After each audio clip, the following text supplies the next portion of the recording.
Hello guys, andito ako ngayon sa malapit sa bahay namin. Naglalakad-lakad ako kasi wala lang, naglakad na ako kaninang hapon, and then ngayon naisipan ko na naman uli maglakad-lakad.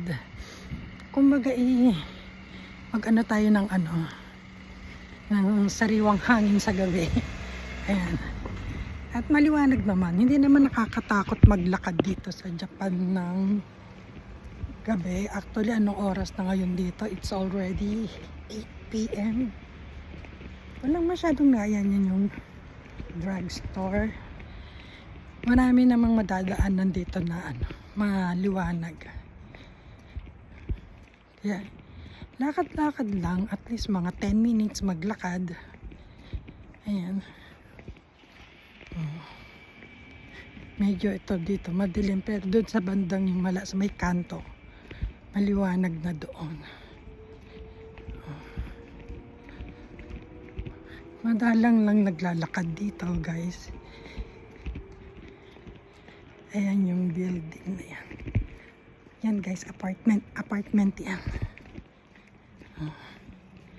Matagal na yung building na yan, pero nire-repaint lang nila. And then ito dito sa mga dinadaanan ko, andito yung mga snack bar,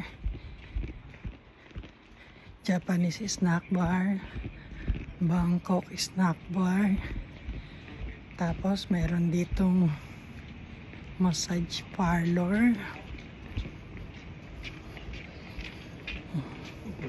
Oh, may nakasalubong ako ng senglot.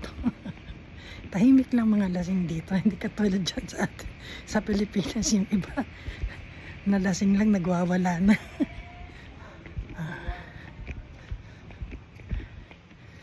Tapos ito, meron ako madadaanan dito, Philippine food and barbecue guys. Ayan. So saan ba ako dadaan? Dito tayo, kaliwa tayo, kakaliwa. Ayan. Ayan, maliwanag. Bango. May barbecue.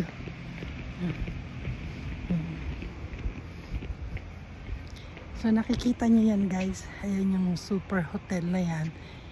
Nagtrabaho ako dyan for almost 2.5 years ba? Nagpe-prepare lang ako ng ng breakfast to mga guest. Ayoko sanang mag-resign dyan, kaya lang no choice, nag-resign ako kasi syempre walang problema sa trabaho, walang problema sa kasama. Ang may problema yung sa akin. Kailangan kong mag-resign kasi may tawag dito, hindi ako makakapasok basta-basta. So para naman hindi ako maging abala sa kanila, ako na lang nag-resign. Kasi wala akong karelyebo. Yun din ang mahirap pagka ang trabaho mo wala kang karelyebo. Halimbawa, let's say nagkaroon ng emergency, tapos bibigyan ka lang ng 1 or 2 days na bakasyon. Tapos pagka nag-request ka ng mahabang bakasyon, kailangan bumalik ka muna. Nung time na yun, nasa Tokyo ako. So paano akong babalik agad-agad? Kaya ayan, eto, same routine tayo kasi dito lang maliwanag. Ayan, lakad-lakad lang.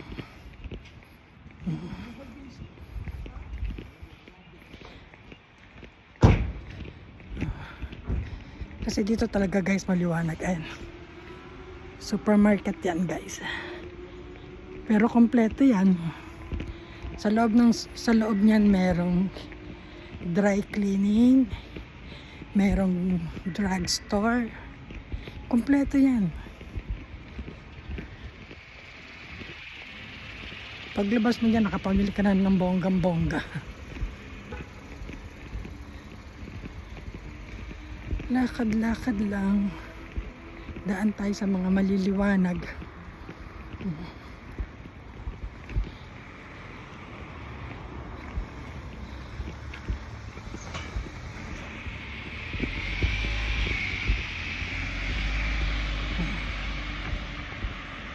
Actually guys, nakapadyama lang ako. Nagsuot na lang ako ng makapal na dyan. Kasi tinatamad na ako magpalit. Although yung padyama ko naman is parang ano siya, jogging pants style. Kaya okay lang.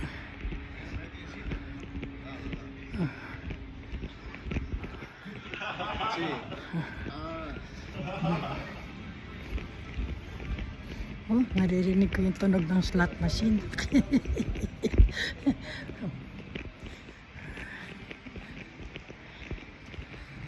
Eto. Andito na ako sa malapit sa train station.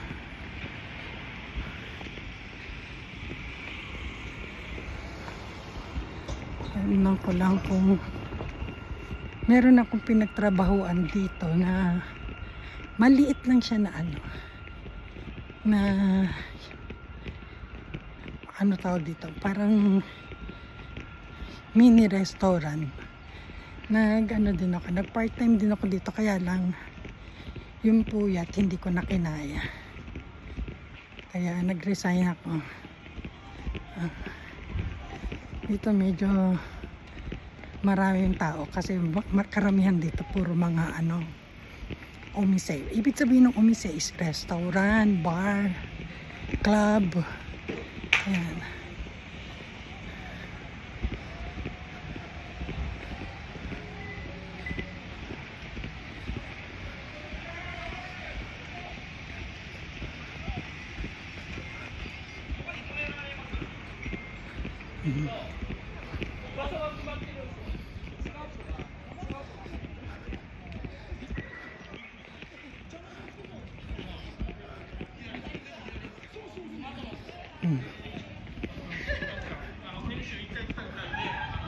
Ayun, ang dami naglalakad.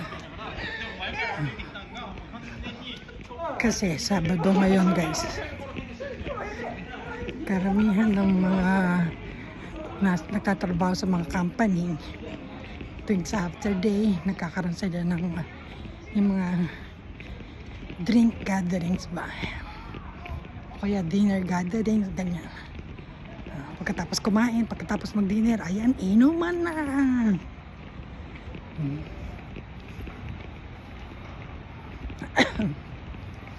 Ay naka, sana ba ako makakarating nito?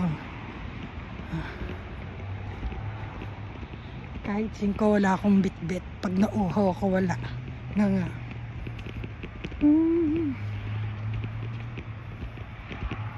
Ano kaya to? Bagong parking. Ay, may bayad din pala. May bayad siya or private parking, I don't know. May bagong parking. Ayan guys, balik tayo.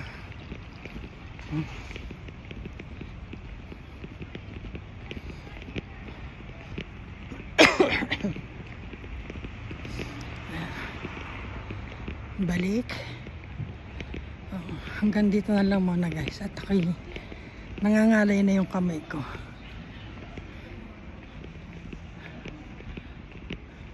Titignan ko kung pwede ako makipag-chismisan doon sa aking